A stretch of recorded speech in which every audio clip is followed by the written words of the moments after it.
Hi everyone, welcome back. I'm Di, and today I'm sharing with you my diary entry for the week of June 9th through 15th. Today is Saturday, June 15th, and it is a hot one. I do have two fans on, so if you hear some ambient noise, that's what it is. Thankfully, my neighbors are not doing any home improvement projects right now or working on their motorcycle, so that is excellent. But yeah, this week I still participated in the LGBT plus Manga Readathon that's being hosted by my friend Bizarre Individual. Details in the description box below in case you're interested. So I got through a lot of manga. I did finish one novel. I am in the middle of one novel. I do have a Yarnie update for you. I do have a finished object, and I have a new cast on to talk to you about. And then we'll talk about some TV movie stuff that we did this week as well. So let's start off with the novel that I finished this week. And so I finished Criminal Intention Season 1, Episode 5. It's Witchcraft by McCade. So this is a series that follows our two queer detectives who solve pretty gruesome murder cases. I really enjoy the series. There is such steam between the two detectives. I do feel like they're going to get together. I just don't know when. But they're definitely having some emotional talks. They're getting to know each other on a deeper level and learning about each other's past and things like that. And I feel like they are getting close enough to possibly get together soon, I think. But they definitely took a couple steps forward in the emotional bonding department in this volume. Or in this episode. I really enjoyed this one. This case that they're working, a body is discovered in a hotel room and all of the internal organs are outside of the body.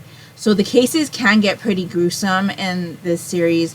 The very first episode will lay that out for you in great detail. But there are cases that aren't as gruesome. And so, yeah, it just depends on your tolerance for that type of thing. I would say if you enjoy Criminal Minds, the TV show, you will enjoy this series. So I gave this one 4 stars. Really looking forward to continuing with it. And looking forward to our two detectives getting together because I feel like that should happen relatively soon. At least I'm hoping so. So anyway, really enjoying this one. And then the rest of the things I finished this week were manga. So let's just get into it. Well, I guess it's not all manga, because I did finish a comics series, or at least what's out in that series. So let's just get to this as I have it in the stack. It's not in the order that I read them, just so that you know. But that being said, this one, Given, Volume 1 by Natsuki Kizu, published by Sublime, rated older teen. I did just read this morning. We are in the weekend before the Monochrome Manga Club meeting, and this is one of the Monochrome Manga Club selections for the month. So I will not be talking to you about my thoughts on this one, but I will tell you what I thought of it in my normal first impressions video that will be out next week, Monday. So if you're interested in hearing what I thought about this one, definitely check out that video. But this is basically a story about these 4 members who are in a rock band. 3 of them are already established in the band, and then this guy meets this guy at school. While he is like looking for his normal nap spot, he finds this guy in that spot. And in getting to know him, he starts learning things about him, and I don't want to give anything else away, so I will talk to you about my thoughts on it when I do my first impressions video. So you're going to just have to wait. So that was the most recent thing I read. I've also got here Depth of Field Volume 1 by ENJO. This one's published by June, and it's rated 18 plus or mature. So this is a story about this guy who learns about how to get up to the rooftop of the school so he can have some alone time, you know, just be in solitude with himself, not be bothered with people, And then one day another student shows up, and that student is one that has kind of a gruff outer kind of expression. Lots of people think he's scary, but in getting to know him in these rooftop meetings, he finds that, you know, he's just a normal guy. He loves photography, and so they get to know each other pretty well. And eventually, our character here on the cover discovers that he may have romantic feelings for our other guy. And so, yeah, this one, I ended up giving it 3 stars. There are mature scenes in here, and I would not say that there is full consent in the one, like, more, I would say, important scene between our 2 characters. And so just know that going in. Our guy here on the cover is also someone who has a reputation of sleeping around, and you do see that in this volume with him and other characters.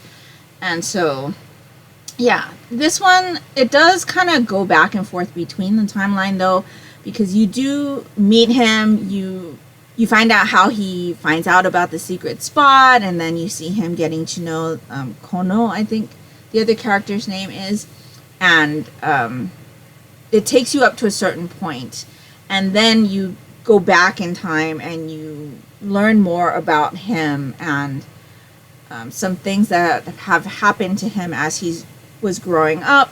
I'll say that this is not like your happy kind of slice of life story. It's much more of a darker toned story. And by the end of this volume, I wasn't sure that I wanted to continue because our character, what is his name? Hayakawa. He is not a very likable guy, but I can understand why he is the way he is. At the same time, though, it didn't make me want to read more. However, I found out that this is only a 2-volume series, a duology, and so I think I will end up reading the next one just so that I can get the complete, like, story, since it's only 1 more volume. It's not like there's 20 other volumes or even 10 other volumes. It's not a lot of commitment, and so maybe with the next installment I'll enjoy that better now that I feel like this character is growing by the end of this volume. So yeah, I ended up giving this one 3 stars. I have no idea when the second volume is going to come out, but yeah, this one was okay for me. So that's Depth of Field. I read I Think I Turned My Childhood Friend Into a Girl, Volume 1. This is by Azusa Banjo, published by 7 Seas, rated teen. So this one follows our main character, Kenshiro, who is this guy here. And his friend here is Hyuta. And they've been childhood friends, and Hyuta likes to play video games. He doesn't really take care of his appearance, but Kenshiro really enjoys makeup.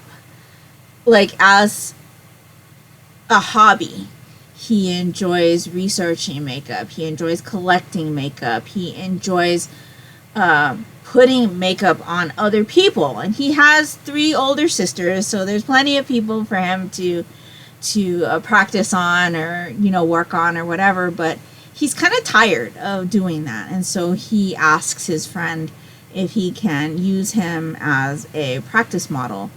And when he does, he finds that it makes him feel a certain way. And so for Hyuta, it also makes him feel a certain way.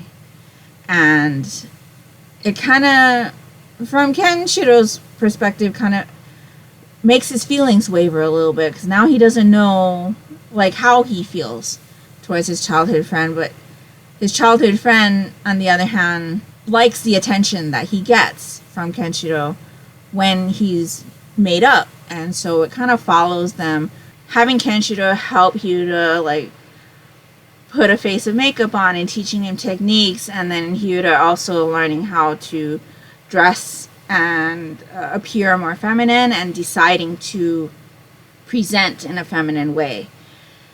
And I thought it was super cute. I think there is some controversy about some of the things that have happened in here. I personally didn't really feel like what happened in here was problematic, but I'm not somebody that really reads very critically.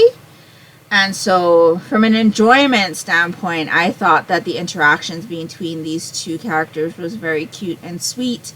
And I kind of feel like how Hyura is approaching this new way of wanting to present is just like any other person who wants to kind of change their appearance to be with somebody that they want to be with.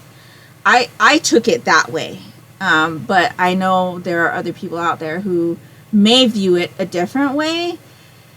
I think there was also a change in the publication where they changed the pronouns, because in this copy, the one that I have, I believe I got a first edition, because immediately after Hyura decides that they're going to start presenting as feminine, the pronouns automatically change. And I don't know that Hyura actually views themselves as feminine. And so I got a little bit confused with that, because I think this might have to do with the translation. I don't believe pronouns are used in Japanese language, and so I think that must have been a translation thing. But I don't feel like Hyura at this point wants to be a girl. I think he just enjoys dressing more feminine because he enjoys how Kenshiro looks and reacts to him now. And so, yeah, it's a little bit confusing. I definitely need to read more of the story, but like I said, I think the interactions between these two are very sweet. They've been childhood friends, so it's not like they haven't known each other for a very long time. They've hung out with each other a long time, so obviously Hyura and Kenshiro are, you know, people that like each other on a like platonic level. And so I did enjoy the interactions that these two had in this volume. So I think I will be continuing with this one. I will tell you that the controversy on it early on is kind of what made me put off reading this right away. And I know some people that I have watched have had issues with this, so you may want to look at other reviews of this series if you are concerned about the issues that are being brought up in this volume. But for me, from an entertainment standpoint, I thought it was very cute. I enjoyed the interactions between these two, and I'm looking forward to seeing what happens with their relationship going forward. So I gave this one 4 stars. I also read SOTUS volumes 2 and 3 by Bittersweet. The art is by Kay. This one is published by Yam Press. This one's rated older teen. This one's rated mature. And so volume 1 we read for the Monochrome Manga Club. It is about a guy who enters college. He's a freshman in college, and he wants to be a part of the engineering department. And in the engineering department, they have a hazing ritual for incoming freshmen. And he goes in and tries to, like, find out why such an old-fashioned thing is still needed in this day and age. And he kind of pushes up against it. This is a Thai BL light novel that was adapted into manga. And so there is a romantic relationship that happens in this series, but I decided to go ahead and finish the series because there is a prompt on the bingo board for the LGBT plus manga readathon that said to finish a series. And so since I had only 2 volumes left, because it's a trilogy, I decided to go ahead and do that.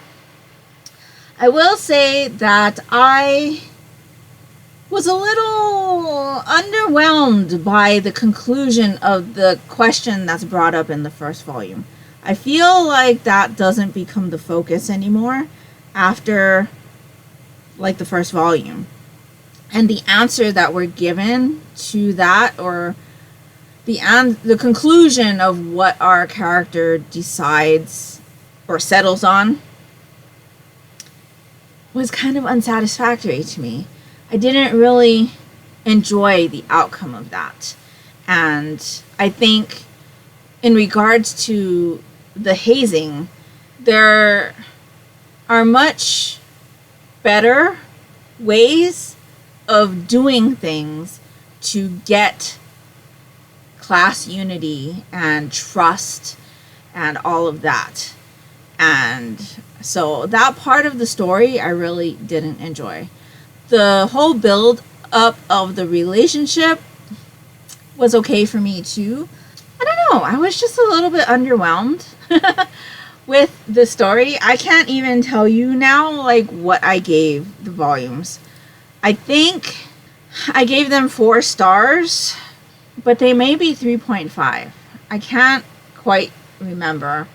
I don't know that I would reread this series. I'm not quite sure. I'll need to wait until my daughter reads the 2 volumes to see what she decides. There is a spicy scene at the very end of this volume, so that's why that volume is rated mature. But yeah, it was okay. It was okay. I was disappointed with the answer that we got in regards to the question that was first posed in the first volume. And in fact, I feel like the whole like story arc was kind of moved away from that into the relationship build up of these two between these two characters. So yeah, it was okay. Interesting. I would have liked it to go in a little bit of a different direction, but yeah, I enjoyed it though. I did enjoy it. So that's volumes 2 and 3 of SOTUS. I did end up finishing another series, so that is great. And then I have The Dangerous Convenience Store Volume 1, starring R by 945. This one is published by 7 Seas, rated mature. So this one is a full color web novel that follows our main character here.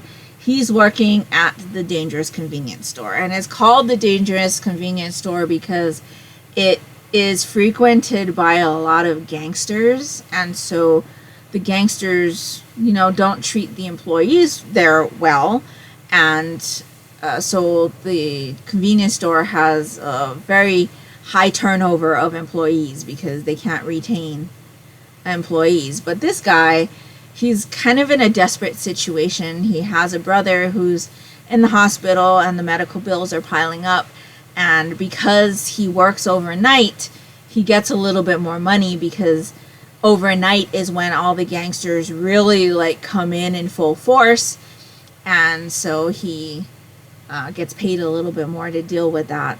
But you know, on top of that, he's like going to school and trying to finish college and all of that. Well, he meets one of the gangsters that frequents the convenience store. He ends up kind of getting to know a little bit better, and then he eventually has a one-night stand with the gangster. And so the story kind of follows the progression of him getting to know this guy and trying to get through his schoolwork and what working all of these hours is doing to him, and the types of encounters he has at the convenience store with other gangsters and things.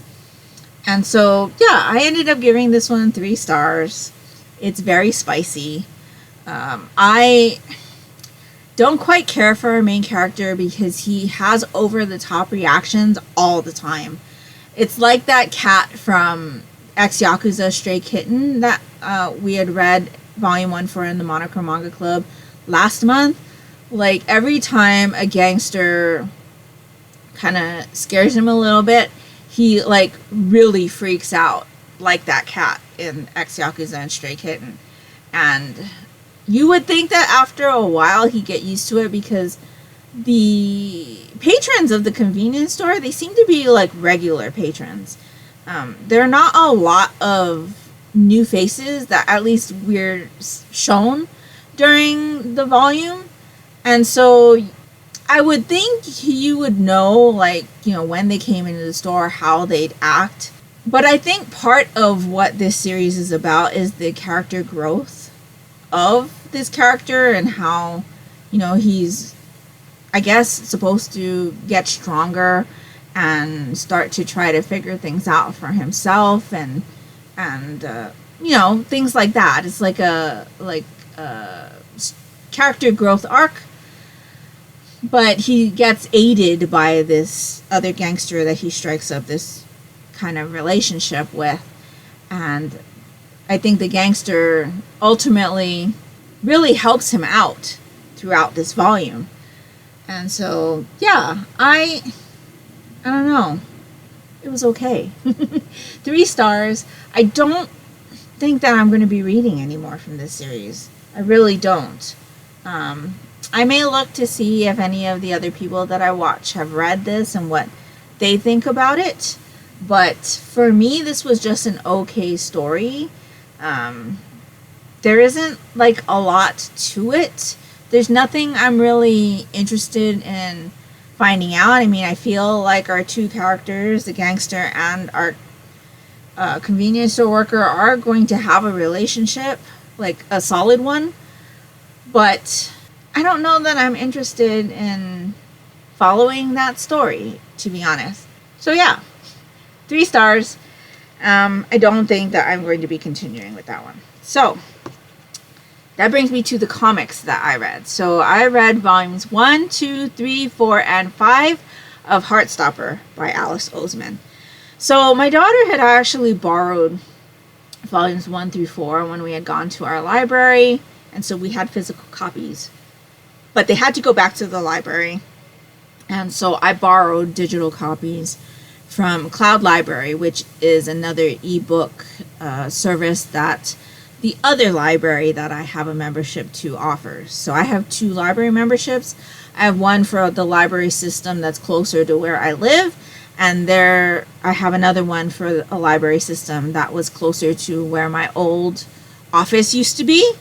And so having the 2 library memberships definitely helps sometimes, because it makes accessing certain things a lot easier.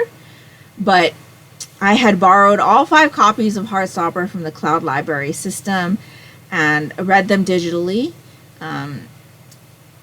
because my daughter had to return the physical copies. Plus, when my daughter was reading the physical copies, volume 4, somebody had taken a box cutter to a couple of sections of the comic, and somebody had scribbled on one of the pages also. And so we definitely didn't want to keep that in our house, and so we returned them to the library and let the librarians know that it was damaged. Don't do that to your books when you borrow them from the library, please. But yeah, so digital copies it was. I have known about this series for a long time. It's very, very popular. Lots of people love it, which is why I have put off reading it. But since the daughter was interested in it, and she really enjoyed what she had read, I thought, okay, now's the time. So this story is about Nick and Charlie. They go to high school together, and Charlie is gay. He was outed. I can't remember if it was the year before or earlier in that school year, but he's had some trauma along with being outed. He's been bullied, and it's just been a really rough time for him. And then there's Nick, and Nick is a jock. He is pretty popular in school, and Charlie ends up getting assigned to sit next to Nick in one of their classes, and they end up getting to know each other and eventually have a romantic relationship. This was really cute. It was very, very cute. My daughter had already warned me that I'm going to have to read 2 volumes, the first 2 volumes back to back, because the end of volume 1 was very unsatisfactory for her. And I agree, the end of volume 1 was unsatisfactory. You're going to immediately want to read volume 2. And so I ended up reading volumes 1 and 2 back to back I did volume 3 the next day and volumes 4 and 5 the day after that. Their relationship is so cute. It's very wholesome. I found myself smiling while I was reading at some of the things that they were doing together and some of the conversations that they had. But this series also hits hard. Like I said, Charlie was bullied quite a bit. There's bullying scenes in the volumes as well. There's also talk of cutting and an eating disorder. And so there are hard topics thrown in along the way. But you see how people around Nick and Charlie rally around them, and how Nick and Charlie kind of try to overcome the things that are thrown in their path. And I just really enjoyed the series. I think we may be adding this one to our collection. I ended up giving all of the volumes 4 stars. For me, because of all of the hard topics, it's not something that I would rate 5 stars, because I like to have that escapism when I'm reading, and I can't escape from reality when I'm reading hard things like that. But that being said, I really enjoyed their story. I really enjoyed their relationship. There's lots of representation in sexuality and ethnicity within the series, which I appreciated.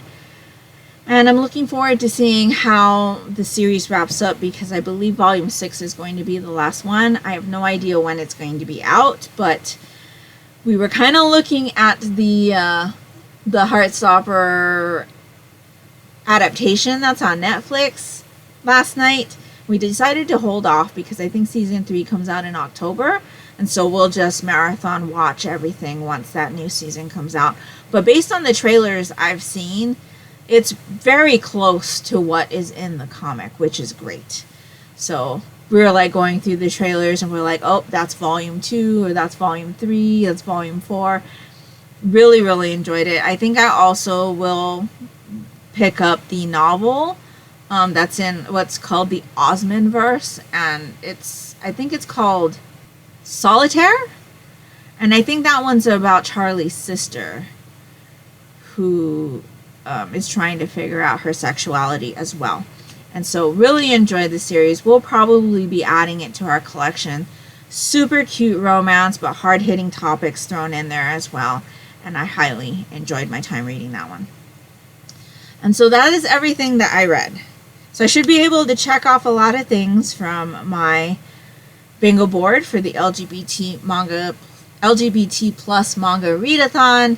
And so that leaves me with what I'm currently reading, and I am in the middle of one novel. I am in the middle of Mistakes Were Made, which is a sapphic romance.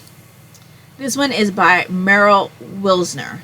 So I have seen a couple of people I watch on YouTube talk about this book recently, and I don't read a lot of sapphic stories. In fact, even in my manga reading, you'll see that I read a lot more BL as opposed to GL. And I really want to kind of like try to read more GL. And so since this is a sapphic romance, I thought, okay, a lot of people are talking about it right now. And 2 people specifically that I've watched got a thing for things, and Elle's Library, I think is the other channel. They really enjoyed it. And so I thought, okay, it's available from my library on audiobook and ebook, and so I'll just go ahead and borrow it. And so I did. So this story is about a college girl or woman. She's like early 20s, and it's family day at the college, and she does not have a good relationship with her mother. And so she's trying to escape. She goes to a bar, she sees a beautiful woman, and they hook up. And the next day, her best friend asks her to go to breakfast with her because her mom's in town and she doesn't want to go to breakfast with her mom alone. And so she asks her friend to come join her, and lo and behold, who is sitting at the other side of the table but the lady she hooked up with last night. And so it kind of follows them realizing that Cassie, who is the college student, slept with her friend's mom, and the mom, Erin, figuring out that she ended up sleeping with her daughter's friend, and how they kind of navigate that and their feelings on that. And let's just say that more than mistakes were made. I am about 75% through this book, so I should be finishing it rather soon. It is multiple POV, so we do get chapters from Cassie's point of view, and we get chapters from Erin's point of view. This is okay. It's entertaining. In fact, if I can put out of my mind that they're, having a relationship together, with the whole daughter thing being in the middle of it, they actually have a really nice relationship. But every time I think about the fact that, okay, you're like doing this behind your friend's back, and what are you doing sleeping with your daughter's friend, that kind of throws me off every single time.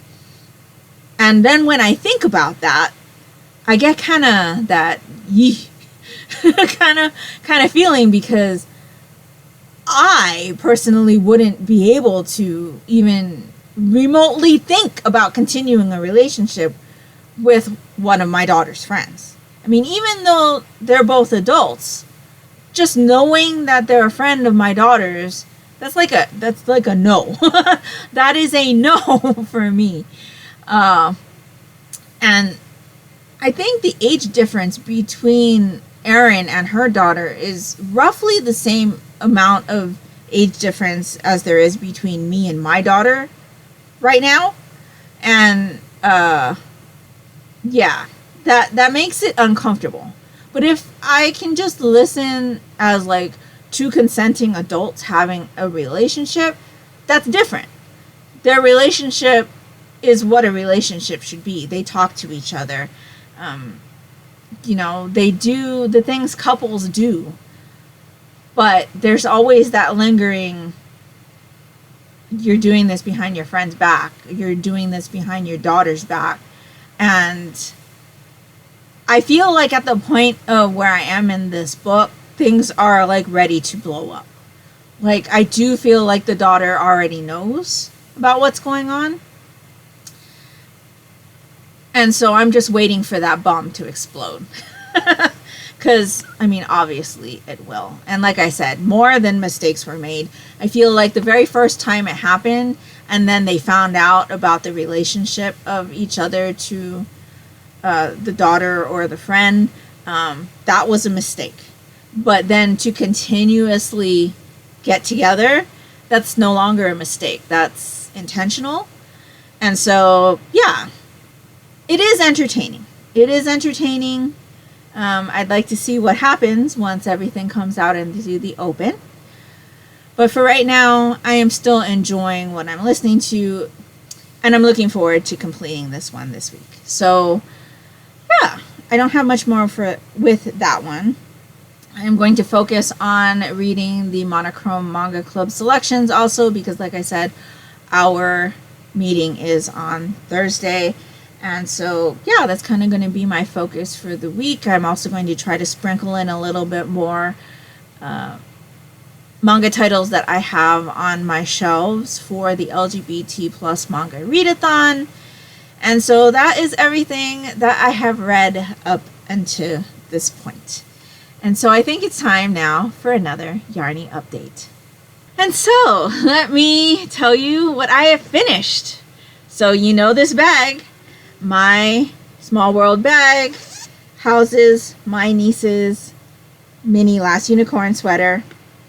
And so I was able to finish the sweater. So I was here the last time I talked to you. So I finished this sleeve, and then I also have this sleeve. And so I have also tucked in all of the ends, and this is finished, ready to be soaked and blocked. It is acrylic, so there's not much that blocking can help. I think I just want to even out a little bit of the color work here, because the gauge, even though I did not change needle sizes, on the color work part it is a little bit bigger, just because I wanted that color work to lay flat, and I normally do knit a little bit looser when doing color work, just so that there's not much puckering. But there's definitely a difference in the gauge between this section here and this here, and so I want to try to like stretch that out and try to get rid of some of the rippling.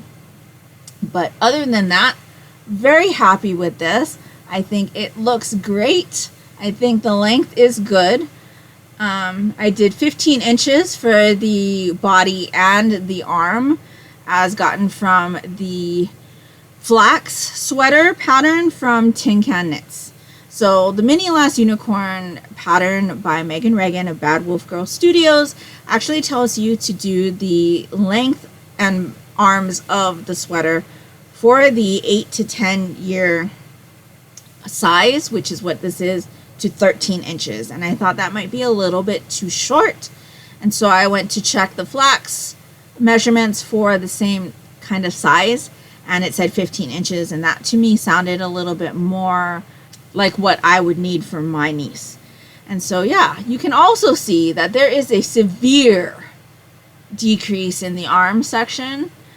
I've noticed that with Megan's pattern, she does like a pretty fitted like sleeve towards the forearm. And so this being my second sweater that I have knitted from one of Megan's patterns, it has become apparently clear that that is the case with her patterns. And so I definitely need to find a different rate of increase for her patterns when I do them, rate of decrease for her patterns for when I do them, because I would prefer a little bit more room in the forearm area. And so since I am doing another one of these for my younger niece as well, I'm going to do it the same way. So it's going to have that major decrease here.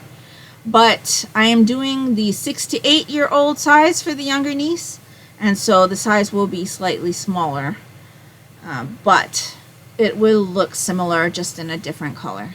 And so, yeah, really, really happy with this.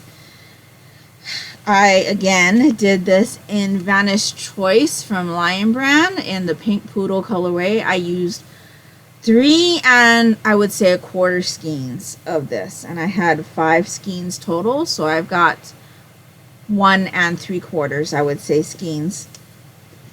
And then for the unicorns, I love this yarn from Hobby Lobby in the fruit salad colorway. So you can see it's got those confetti sprinkles in it. And then for the rainbow section, it's a deconstructed Lion Brand mandala cake that I'd gotten on clearance. And so I don't know what the colorway was on that cake, but it's all 100% acrylic. I had worked on this one for just under 2 months. So I would say if I had just like monogamously worked on this the entire time that I had this on the needles, I probably could have gotten it done a lot sooner. But for me, I think 2 months on a kid sweater is not bad at all. Not bad at all. Very, very happy with this. I think it's super cute. And so, yes, I've got 1 sweater down. I've got 1 to go. And I'm very happy with it. And so, yeah, I really hope that my nieces will enjoy these. I'm really looking forward to getting my younger niece's one cast on, because for me, it's going to be in one of my more favorite colors. And so that'll be exciting as well. And so that brings me to my new cast on. And so since I knew I was going to be able to finish the Mini Last Unicorn sweater yesterday, I allowed myself to cast on something new. And instead of casting on my younger niece's Mini Last Unicorn sweater, I decided to cast on something else. I wanted to cast on a nice summer top for myself. I know I've been talking about this for a couple of weeks now, and I finally allowed myself to do it yesterday. And so I am housing it in this Competo bag. This is the black Competo bag. The Competo are much smaller than the Competo that's on my other bag, which is the bag that I'm using for my anime club socks. Again, my mom made this one for me. And so inside here, I have a very small amount of knitting. So this is the start of my Gemini. So Gemini is a top that is kind of reversible. So you can either wear it this way or you can wear it this way. So kind of two ways of wearing it. It is a free pattern on nitty.com, and this pattern is by Jane Richmond. So I am working on this shirt in Knit Picks Cottonlin, which is a cotton linen blend, 70% Tangui cotton and 30% linen. This is a DK weight yarn from Knit Picks in the color Swan, 125 yards and 50 grams. I will say that this is not the best feeling yarn in the skein. However, as I've been knitting it up, it does feel like it's softer. So, yeah. So far so good. I am currently doing this kind of like open kind of lace pattern for the top. And eventually it'll just get to a stockinette. But this is the neckline. And to be honest, it does look a little large. The pattern does tell you to pick a size that has 4 or more inches of negative ease. And I am not somebody who likes to wear stuff with negative ease. But also, when I was doing my swatch, I could not get gauge. I could not get gauge. I had tried the recommended needle size, which was a size 6.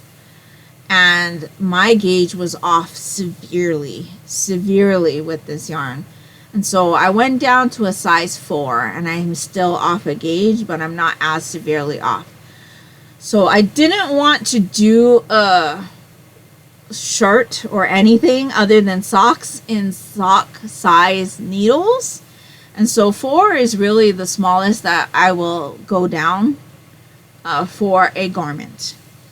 And this being DK weight, I really don't want to be working on sock size needles for DK weight. I would if it was fingering weight, because to me, those two go together.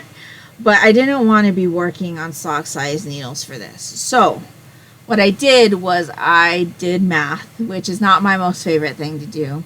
And I decided that if I do a size down, I should get the same measurements that I would get if I was doing the size that I had intended. So this pattern is not size inclusive. It only goes to a 50 1/4, I think, inch bust. And so it's on the smaller side. I am a little bit concerned now though, because to me this neckline looks really wide. But I think if I compare it to my neckline here, it should be about the same, if not just a little bit wider, which should be fine. By the way, this top that I'm wearing is my leaf top. It is a free pattern from the Bernat website, and I had made this one in Knit Picks Comfy Yarn, which is a cotton acrylic blend. The feel of this yarn is really nice, and I could not be happier with this. It is a worsted weight yarn, and I really enjoy it. And this, I'll kind of lean back a little bit. This was one of the very first garments that I had done, and I couldn't be happier with this. Yes, I am wearing a tank top. I know it kind of looks like I might not be, but I am wearing a tank top. The tank top color is very close to my skin tone, and I do kind of prefer that look with this shirt, because if I wore green, which is what I normally do, or black under this, you kind of lose the leaf patterns here, because it comes up to about here. And so I still get like, I can't even like with the, here, this kind of like leafy design here. But I lose the rest of the nice patterning down here with wearing a darker tank. But I really, really enjoy this one. It is a super easy. The sleeves, I just like put finishing touches on it. So it's a really like short sleeve, and all I did was add a couple of rows into the sleeve and then the edging. It's a garter edge. But I really, really like this top. I've worn it to work several times. It's really comfortable to wear, and I couldn't be happier with this one. Plus, I love the color. It's a nice green. So I wanted something that was like similar kind of to this, but not be like to the same, which is why I picked the Gemini. And I think this is going to be really nice. I used to have a top that looked like this.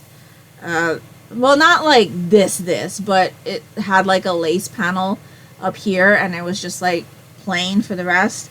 And it's very, very old now, and so I thought maybe if I did a new one, I would have a new favorite shirt, because I used to wear that shirt a lot. And so yes, so far so good. Really enjoying this so far, and we'll see how much I have the next time I talk to you about that. But that's kind of the project that I decided that I'm gonna start working on. I probably will cast on my younger niece's mini last unicorn sweater this week as well. We'll just have to see. It depends on what kind of shows we're watching, because with the color work I can only watch certain things, because if it's in certain languages that I don't really know and I have to like read the subtitles without being able to put together context, it makes it more difficult for me to do color work. But yeah, I guess that brings us to what we've been watching. And so we did go watch the Dumpster Battle movie again for the third time. It's just really good. It is really good. Daughter really enjoys it, and we don't know when it's going to come to Crunchyroll, so we thought we better get it in one more time. And so yes, really, really good. And being that we went on a discount day, it wasn't very expensive at all. So very, very happy with that. And then we watched a new show that we found on the CW channel on my Roku. It's called The Swarm. Apparently it's based on a book of the same name. And it's basically kind of a story about how man and what they do to the environment and the damage they cause in the oceans has kind of caused the ocean to revolt. It's very interesting. It was very interesting, though the end of the series was a little bit confusing. Like, I don't understand what was happening. Like, the very last like minute or two of the last episode, I was like, wait, what just happened? And it kind of left it all up in the air, which are endings like that I hate. I hate endings like that. So I did go to my library and see if they have the book, and they do. So I do think that I'm going to be reading the book sometime soon, just to see if maybe the book offers a different type of ending, or more closure, or more explanation to what had happened. And so yeah, The Swarm, very, very interesting. If you're into like natural disaster type movies, you might be interested in The Swarm. And it has a lot to do with the ocean as well. So if you're into like ocean thriller type shows, I think you might enjoy The Swarm as well. It is free to watch on the CW app, but there are commercials, so just so that you know. But really, really good. We really enjoyed it a lot. And then we started watching Sasaki and Miyano on Crunchyroll. It is a series that I may want to read a few volumes of this month for the LGBT plus Manga Readathon. It is a BL school romance story. Very, very cute. follows Miyano, who's younger guy, and he ends up meeting Sasaki, who kind of saves one of his friends from a situation, and they start getting to know each other when Sasaki kind of starts borrowing BL manga from Miyano. It's very cute. It's very cute. We're really enjoying it. And I think that's pretty much all we've been watching. So we're kind of looking for a new show to watch.